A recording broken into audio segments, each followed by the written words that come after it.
আমি সেই জিনিস করবো না, এটা হয় না। আমি তোমাদের খুব ভালোবাসি, মানে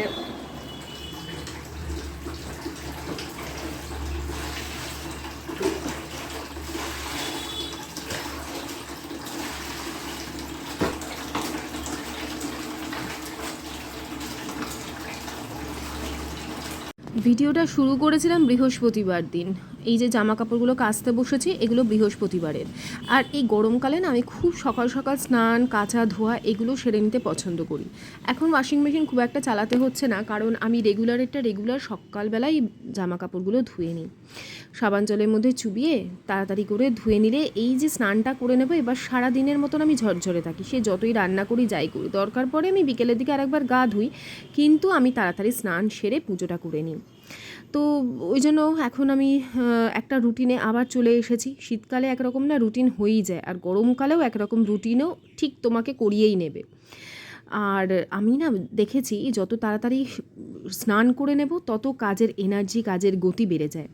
তো যেহেতু বৃহস্পতিবার ছিল, ঘরদোর একদম সাফ সুতরো করে আমি জামা কাপড় ধুয়ে মেলে পুজোটা সেরে নিয়েছিলাম। বৃহস্পতিবারের পুজো তোমাদের সাথে আর শেয়ার করিনি, তার কারণ আমার পুজো করতে অনেকটা টাইম লাগে। আর একটু ভালো করে কেউ যদি ক্যামেরা ধরে দেয় আলাদা ব্যাপার, কিন্তু ট্রাইপড নিয়ে পুজো করাটা সত্যিই খুব ডিফিকাল্ট। আমি তো ভুলেই যাই মাঝে মধ্যে ক্যামেরা বন্ধ করতে, তখন এমনিতেই ফোনে স্টোরেজ থাকে না, তো তখন হয়ে যায় সমস্যা, পরে আর ভিডিও তৈরি করাটাও ডিফিকাল্ট হয়ে যায়। তো এই সময় কিছুক্ষণ বসেছিলাম আগে, তারপরে এখন আমি ঠাকুরকে যে ভোগ দিয়েছিলাম সেগুলো তুলে নিচ্ছি, কারণ এই যে গরমকালে টিকটিকি আসতে শুরু করেছে। আর আমি যে স্প্রে বানাই তাতে রান্নাঘরে টিকটিকি মানে ধারে কাছেও ঘেঁষে না, কিন্তু ওই স্প্রে তো আর আমি এইখানে দিতে পারি না, বা ওটা আলাদা করে বানিয়েও আমি ঠাকুরের কাছে দিতে পারবো না, ওটা কখনো হয়। তো সেই জন্য আমি মানে তাড়াতাড়ি করে ঠাকুরের যে ভোগ দিই সেটা তুলে নিয়েছি। নিয়ে এরপরে ঠাকুরের থালা বাসনগুলো আপাতত এখানে রেখে দিলাম, একেবারে সন্ধ্যের সময় মেজে ধুয়ে রাখবো। বৃহস্পতিবার এই দিন এইটুকুই আমি ভিডিও করেছিলাম, তারপর থেকে না আমার একটু শরীরটা খারাপ ছিল। শরীর খারাপ ছিল মানে আশিসের সাথে তুমুল ঝগড়া হয়েছে, অনেক দিন পরে বলতে পারো তুমুল ঝগড়া হয়েছিল। মানে আমি তো ভেবেছিলাম আমি ছেড়েই চলে যাব, তারপরে কি হয়, একটুতেই আশিস যেই আমি চলে যাই তখন জোর করে ওর সাথে আমার কথা বলতেই হবে, তখন বিরক্ত করতে থাকে, ফলে আবার ঠিক হয়ে যায়, কিন্তু খুব ঝামেলা হয়েছে। তো যাই হোক, ঠিক হয়ে গেছে আবার, এগুলো তো হতেই থাকে আমাদের। আর ওই যে বললাম, বিরক্ত করতে থাকবে যতক্ষণ না তুমি কথা বলছো ঠিক করে। এটা হচ্ছে শুক্রবার সকালে আয়ুষ্মানকে টিফিনে কী দেবো চিন্তা করতে করতে ভাবলাম আজকে ওটস দিয়ে কিছু একটা বানাই, কারণ ওটসটা অনেক দিন ধরেই রয়ে গেছে, ওটসটা অগাস্টের মধ্যে আমাকে শেষ করতে হবে। তো এই নিয়ে নিলাম কিছুটা মিক্সির জারে, এটাকে গুঁড়ো করব, তার মধ্যে কিছু কিছু জিনিস দেবো। এটা কিন্তু খুবই হেলদি একটা টিফিন। আমাকে অনেকেই বলেছে বাচ্চার টিফিন রেসিপি শেয়ার করতে। দেখো আমার ছেলে এমন যে হেভি খাবার দাবার খাবে না। আচ্ছা, আগে রেসিপিটা বলে নিই, পরে বলছি কেন। তো এখানে 1.5 চামচ কোকো পাউডার দিলাম, আর এই 2.5 চামচ মতন দিয়ে দিলাম আটা, কারণ ওটস ঠিক করে বাইন্ডিং হতে চায় না, মানে ঠিক সুন্দর সেট হতে চায় না। আর আমি যে চিনির গুঁড়ো করে রেখেছি সেই চিনির গুঁড়ো কিছুটা দেবো, আর এর মধ্যে কিন্তু পরে কলা অ্যাড হবে, তো সেই বুঝে চিনির গুঁড়োটা অ্যাড করতে হবে। তো আমার মনে হলো 2 চামচ একটু কম হবে, এই জন্য আরও কিছুটা দিলাম। একদম পারফেক্ট হয়েছে, তোমরা রেশিওটা আশা করি বুঝতে পারছো, আমি তো মনের আন্দাজে করছি। এরপরে ব্লেন্ডার জারের আর ব্লেন্ডারের এইটাই নিলাম, ব্লেন্ডার করবার যে ব্লেডটা সেটাই নিলাম, কারণ একেবারে লিকুইড তো দিতে হবে। গ্রাইন্ডার গুঁড়ো করবার জন্য সাধারণত গ্রাইন্ডার নিতে হয় আগারোর এই মিক্সার ব্লেন্ডারটায়, যেটা রেগাল পার্সোনাল ব্লেন্ডার, যেটা 3টে জার সমেত আসে। আমার ঘরে সব কিছুতেই এই আগারোর ব্লেন্ডারটা ব্যবহার হচ্ছে, তোমরা বুঝতেই পারছো। যদি তোমাদের নিতে হয় আমি ডেসক্রিপশন বক্সে লিঙ্ক দিচ্ছি, নিতে পারো, খুবই ইউজফুল। যদি একটা ছোটোখাটো এরকম ব্লেন্ডার জার নিতে চাও নিতে পারো কিন্তু। তো আমি তো এখন ব্যবহার করতেই থাকবো, তোমরাও দেখতে পাবে। এরপর এটা বেশ গুঁড়ো হয়ে গেছে যখন, এরপরে কিছু লিকুইড ইনগ্রেডিয়েন্টস বা কিছু ভালো জিনিস অ্যাড করবো। তোমরা এর মধ্যে কাজু বাদাম কিশমিশ ভেজানো যদি থাকে সেগুলোও অ্যাড করে দিতে পারো, অনেক সময় বাচ্চারা খেতে চায় না। আর এখানে একটা কাঁঠালি কলা দিলাম, আর তার সাথে কিছুটা পরিমাণে একদম ঠান্ডা দুধ দিয়েছি, ফ্রিজ থেকে বের করে ঠান্ডা দুধ দিয়ে দিলাম, দিয়ে কিছুক্ষণ এটাকে শেক করে যাতে ভালোভাবে মিশে যায় গুঁড়োগুলোর সাথে, আর একবার ভালো করে একদম স্মুথ একটা ব্যাটার বানিয়ে নেব।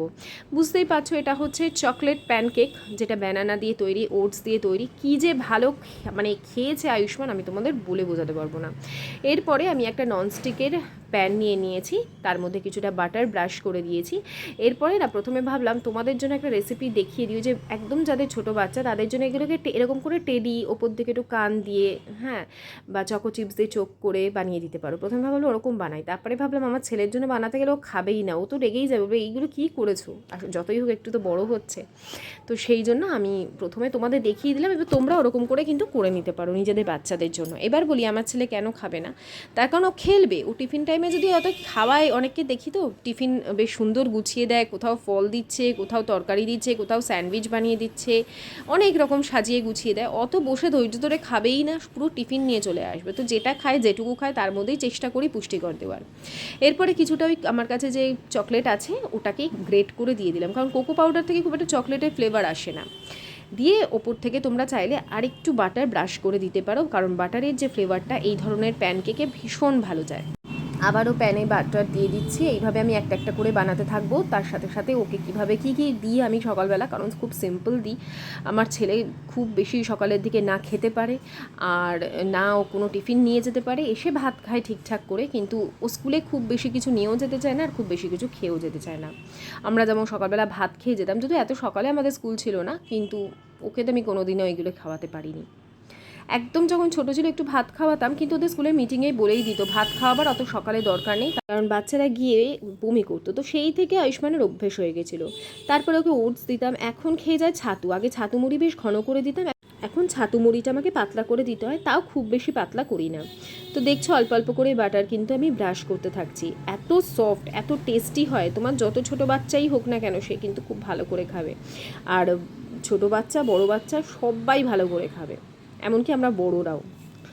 তো এই দিকে যে ছাতুর মধ্যে কিছুটা নুন, কিছুটা চিনি, তোমরা চাইলে ওর মধ্যে গুড় দিতে পারো যদি চিনি না দিতে চাও, গুড় দিয়ে দিতে পারো। আর আমি চাইলে লেবু দিতে পারো, বা ভাজা জিরের গুঁড়ো দিতে পারো, যাদের বাচ্চারা চিনি খেতে চায় না তারা ভাজা জিরের গুঁড়ো দিতে পারো। দিয়ে একদম সুন্দর করে বরফ দিয়ে ঠান্ডা ঠান্ডাও এটা করে দিতে পারো, তবে আমি একটু ঘন করে দিই যাতে ওর পেটে কিছুক্ষণ অন্তত থাকে। সেই 11টার সময় তো ওদের টিফিন হবে, তার মধ্যে কিছু তো থাকতে হবে পেটে। আর দিয়ে দিই একটা বোতলে বেশ কিছুটা গ্লুকন-ডি। এই গ্লুকন-ডিটা ঠান্ডা জলের মধ্যে একদম দিই, অল্প অল্প সিপ মেরে মেরে খায়। আর এক বোতল ঠান্ডা জলও দিয়ে দিই, মানে একদম বড় বোতলে ঠান্ডা। আর ওই বোতলে আমি গ্লুকন-ডিটা দিই, কারণ ওই বোতলগুলো গ্লুকন-ডির বোতলগুলো ফেলে আসে বা কখনো হারিয়ে আসে। আর জলের বোতল যেরকম হয় স্কুলে সাধারণত বাচ্চাদের জলের বোতল, সেরকমই জলের বোতল আছে। এগুলো আমি একটু মাঝখান থেকে কেটে কেটে দিচ্ছি, তাহলে ওদের খেতে সুবিধা হবে। আর আমার বড় বাচ্চার জন্য একটা হাফ রেখে দিয়েছি, আর একটা বানাচ্ছি। বড় বাচ্চা মানে আমার বরের জন্য। তো একটা টিস্যু পেপারও দিয়ে দিলাম। খুবই খুবই ভালো খেতে হয়েছিল, একদমই বুঝতে পারবে না যে এটা ওটস কলা টলা কিছু দেওয়া আছে। আর খাওয়া ওই যে যাওয়ার সময় খেয়ে যাবে হচ্ছে ও আমন্ড, যেটা রাত্রিবেলা ভিজিয়ে রাখি, আর কিশমিশ। এই হচ্ছে ও সকালের খাবার দাবার। পেট হালকা থাক, কিন্তু যেন পুষ্টিটা সঠিকভাবে পায়। তুমি খেয়েছো ডাব? হ্যাঁ। দেখো একটা ছেলেকে এটা বানিয়ে দিয়েছি, কেমন দেখো তো খেয়ে। ভালো ওটস কলা দিয়ে মনে হচ্ছে না, খুব ভালো হচ্ছে। পরে খাচ্ছি। চা দিয়ে খাবে? যারা বলো মাইক্রোওভেন কোনো কাজের না, আমার এয়ার ফ্রায়ারটা দেখে অনেকে বলেছে যে তুমি আগে দেখালে মাইক্রোওভেনটা নিতাম না। দেখো আমি যখন কিনেছি তখন এয়ার ফ্রায়ার ছিল না, কিন্তু মাইক্রোওভেনে কিন্তু আমার কাজে আসছে। খাবার গরম তো আছেই, এছাড়াও বান রুটি, কেক, এগুলো কিন্তু মাইক্রোওভেনে যথেষ্ট ভালো হয়। এবারে মানে কনভেকশন, এবারে অনেকের থাকে শুধু মাইক্রোওভেন। ঠিক আছে, আমি একটা কাপ কেক বানালাম, এটা শুধু মাইক্রোওভেনে বানাচ্ছি। দেখো আমি এগুলোকে সব মিক্স করে নিয়েছি, আগে দেখি এটা কেমন হয়, তারপরে আমি তোমাদের সাথে পরে এই রেশিওটা শেয়ার করব। ঠিক আছে, এটা কিন্তু এগলেস করেছি, কারণ মাইক্রোওভেনে যেহেতু মানে 2 মিনিটের জন্য হবে, তো ডিম দিলে কাঁচা গন্ধ থেকে যাবে। তো সেই দিই এই কম্পাউন্ড চকলেটটা দেবো 2 মিনিটের জন্য। দেখো 2 মিনিট দিলাম, এই তো। ভেতরটা কি হয়েছে দেখতে হবে, দাঁড়াও চলো। আর এদিকে আমি চায়ের জল বসিয়ে দিয়েছিলাম, দাঁড়াও চাটা দিয়ে দিই।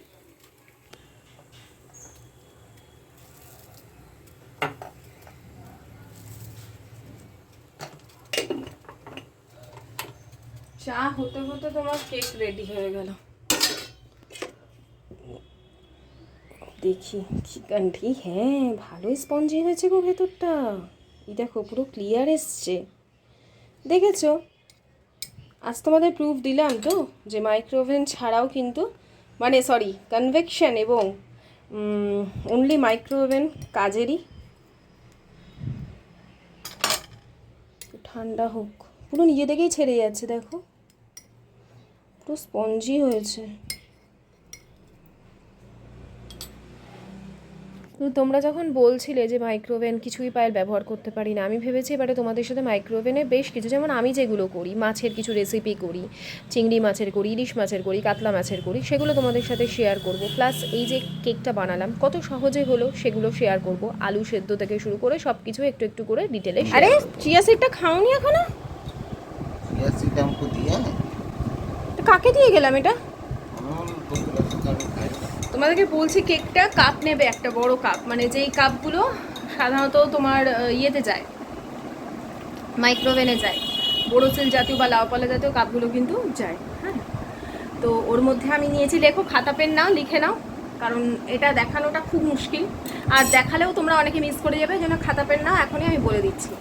টেবিল চামচ নেবে, যেগুলো একটু বড় ধরনের চামচ, ঠিক আছে, টেবিল চামচ নেবে। তার মধ্যে আমি দিয়েছি 3 টেবিল চামচ ময়দা দিয়েছি, আচ্ছা 2 টেবিল চামচ কোকো পাউডার দিয়েছি, 2 টেবিল চামচ চিনি দিয়েছি, মানে চিনির গুঁড়ো দিয়েছি, বা তোমরা এমনি নর্মাল চিনিও দিতে পারো, তাতে একটু তোমাকে গুলতে হবে বেশি। তাহলে কী কী দিলাম, 3 টেবিল চামচ ময়দা দিলাম, 2 টেবিল চামচ কোকো পাউডার দিলাম, 2 টেবিল চামচ চিনি দিলাম, আর সামান্য পরিমাণে মানে হাফ টিস্পুন আর কি, হাফ টিস্পুন দিয়েছি বেকিং পাউডার, ঠিক আছে। 3 টেবিল চামচ দিয়েছি সাদা তেল, 6 টেবিল চামচ দিয়েছি দুধ, লিকুইড যে দুধ সেটা 6 টেবিল চামচ। হ্যাঁ, এটাই সব থেকে বেশি লাগবে। এবার ওটাকে ভালো, আর 1 পিঞ্চ মতন সল্ট দেবে, দিয়ে এবারে ওটাকে ভালো করে মিক্স করবে, একদম একটা বেশ ঠিক ঘন, যেরকম আমরা সিন্নি খাই ওরকম একটা ব্যাটার হবে, না খুব ঠিক না খুব একদম লিকুইড।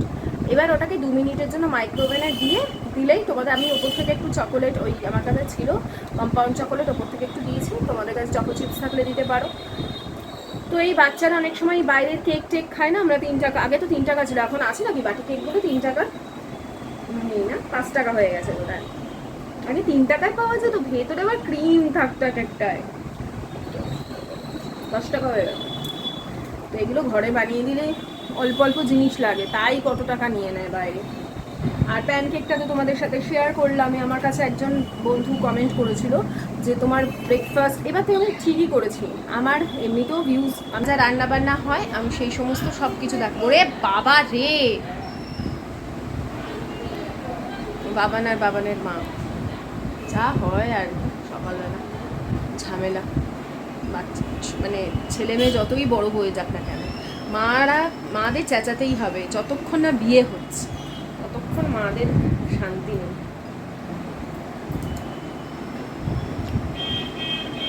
আমি ডাবের জল দিয়ে চিয়া সিড দিয়ে খেলাম, আর ও ডাবের জলটা খেয়ে এসছে আয়ুষ্মানকে দিয়ে, ওই জন্য ওকে নর্মাল গরম জল দিয়ে দিলাম, আর এই ড্রাই ফ্রুটস, চা।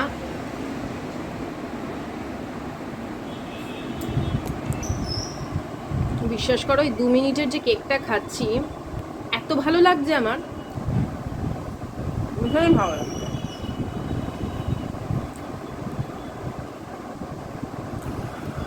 তোমরা খুশি তো?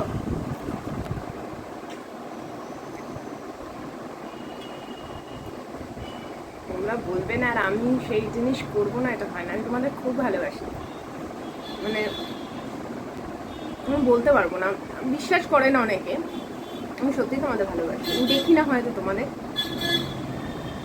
তোমরা আমার ভার্চুয়াল বন্ধু, যে তোমরা কিছু বললে সেটা আমার মাথায় ঘুরতেই থাকে, সেই রিকোয়েস্ট বা যাই হোক আমার মাথায় ঘুরতেই থাকে,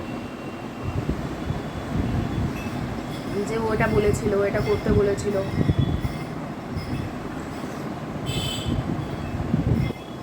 আমারও শেখা হয়, তোমাদেরকেও জানানো হয়। আমি নিঃস্বার্থভাবে মানুষকে ভালোবেসেছি বলেই এতগুলো অচেনা মানুষ আমার এত কাছের হয়ে গেছে, যে তারা আমার কথাকে বিশ্বাস করে। নিশ্চয়ই আমি ঈশ্বরের কোনো আশীর্বাদ লাভ করেছি তাই আমার সবসময় মনে হয় যে আমি যেন তোমাদের বিশ্বাসভঙ্গ না করি, বা তোমরা আমার কথা শুনে যখন কিছু কিনছো তখন যেন সেটা তোমাদের কাজে আসে, ফেলে যেন না রাখো। কারণ অনেকেই থাকে না, শখ করে কিনে নিলাম তো কিনে নিলাম, ব্যাস, না তার যত্ন করে, না সেটাকে ব্যবহার করে। যত্নের থেকেও বড় কথা ব্যবহার করাটা প্রত্যেকটা জিনিসের খুব দরকার। আমি অনেক ব্লগারদের ব্লগ দেখি, ইউটিউবারদের ব্লগ দেখি, তারা প্রচুর পায় যদিও, কিন্তু কেনেও, এরপর সেগুলো তো স্টোর হতেই থাকে, তারা কতটা ব্যবহার করে কে জানে। যাই হোক, এই সময় রীতাদি এসে গেছে, আমি ঝটাপট চাটা খেয়েই, রীতাদি চলে আসে 8:30 থেকে 8:45 মধ্যে। আমি ওই তোমার কি করি বলো তো, ওই ডাস্টিংগুলো করে নিচ্ছি। রোজ করি না, 2-3 দিন অন্তর অন্তর করে নিই, তাহলে ধুলোটা পুরোপুরি জমে না, চারপাশে যতটুকু হাত যায়। আর এটা ভীষণ ভালো, আমি এমনি মার্কেট থেকে কিনেছিলাম, মোটামুটি 120 এরকম নিয়েছিল, খুবই ভালো এইটা। অনেকেরই দেখি মনে হচ্ছে মাইক্রোওভেন নিয়ে লস, মাইক্রোওভেনটা পড়েই আছে, মাইক্রোওভেন কোনো কাজে আসে না। আমি এরপরে কিছু কিছু জিনিস তোমাদের সাথে শেয়ার করব। যেমন ধরো এইটা, মাছের তেল আর ডিম আমি একসাথে রেখে দিয়েছিলাম, বুঝেছো, ফ্রিজে জায়গা কম ছিল বলে। এবার এটা কিছুতেই ছাড়াচ্ছে না, আমি অনেকক্ষণ জল দিয়ে রাখলাম, অনেক কিছু করলাম। এবার আমি মাইক্রোওভেনে এটা দেব। এবারে এটা তুমি খুলেও দিতে পারো, কিন্তু খুলে দিলে একটা বিচ্ছিরি আঁশটে গন্ধ পুরো মাইক্রোওভেনে ছড়িয়ে যাবে। সে তুমি যতই পরে পরিষ্কার করো না কেন, তোমাকে ওই গন্ধের সাথে লড়তে হবে। তো সেই জন্য আমি এটাকে ঢাকনা দিয়ে করব। একটা নিয়ে নেবে মাইক্রোওভেন প্রুফ বাউল, নিশ্চয়ই সবার কাছে থাকে। তো নিয়ে এটা জাস্ট মাইক্রোওয়েভ করব, 1 মিনিটের জন্য মাইক্রোওয়েভ করছি। তো দেখো, এটা আলাদা হয়ে গেছে কিন্তু পুরো, দেখছো, এই যে তেল আলাদা হয়ে গেছে, ডিম আলাদা হয়ে গেছে, অথচ কোনোটাই কিন্তু মানে মাখামাখি হয়ে যায়নি। কিন্তু ভেতর ভেতর কিন্তু বরফ আছে, এই দেখো, ঢুকবে না, ভিতরে ভিতরে কিন্তু বরফ আছে। এবার আমি এটা তুলে নেব। আচ্ছা, মাছের তেলের বড়ার রেসিপিও কিন্তু আমি শেয়ার করেছি আমার ব্লগে, যা যা দেখবে না সব কিছু রেসিপি আগেই আমি শেয়ার করি। তো এর আগের দিন আমার এক বন্ধু বলেছিল তুমি কিভাবে মাছের তেল পরিষ্কার করো। আমি মাছের তেল পরিষ্কার করি, দেখো এখানে কোনো রকমের যে এই কিছু কিছু আমি এগুলো তুলতে পারছি না, তাই নাহলে এগুলো আমি পুরো তুলে দিই। হ্যাঁ, এইগুলো একটু হাত দিয়ে এই দেখো এরকম করলেই উঠে যায়। সব তুলে দেওয়াটা তাও তো অনেক ছিল, আমি অনেকটা তুলেছি। এগুলোকে অনেকেই তোলে না, এগুলো না তুললেও চলে, কিন্তু আমি তুলে দিই। হ্যাঁ, যতটা সম্ভব খুঁটে খুঁটে খুঁটে খুঁটে পরিষ্কার করে তুলে দিই, কারণ এগুলো জমাট বাঁধা থাকে। তো এই যে যে না মানে নলিগুলো থাকে, শিরা শিরা, ওগুলোকে ফেলে দিই আমি। আর আশিস পরিষ্কার করেই আনে, তারপরেও 10-12 বার ধুয়ে আমি স্টোর করেছিলাম, কিন্তু এইগুলোকে তখন ফেলিনি, কারণ অনেক মাছ সেদিন নিয়ে এসেছিলো। এবার সেই দিন এত গরম লাগছে, আমি কোনো ক্রমে মাছের তেল ডিম একসাথে ধুয়ে ঢুকিয়ে দিয়েছিলাম, মানে পরিষ্কার করে জাস্ট ঢুকিয়ে দিয়েছিলাম।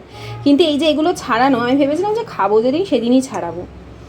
তো হয়তো যা আনা হয় তার থেকে 50% ফেলা যায় আমার, কিন্তু তবু যেটুকু খাবো পরিষ্কার পরিচ্ছন্ন করেই খাবো। এবারে আরও একবার দিয়ে দিই। এই সব আবার সিঙ্ক টিঙ্ক পরিষ্কার করতে হবে, না হলে এই আঁশটে গন্ধ। তো এই গরমে আমি যতটুকু পারলাম তোমাদের সাথে ব্লগটা শেয়ার করলাম, কিছু কাজের টিপস দিলাম। আর এটা আমি পেঁয়াজ কুচি, আদা কুচি, রসুন কুচি, লঙ্কা কুচি, বেসন, তারপরে হচ্ছে চালের গুঁড়ো দিয়ে বড়া করে ভাজবো। আজকে ভিডিওটা কেমন লাগলো অবশ্যই কমেন্ট করে জানিও। Tata, bye bye.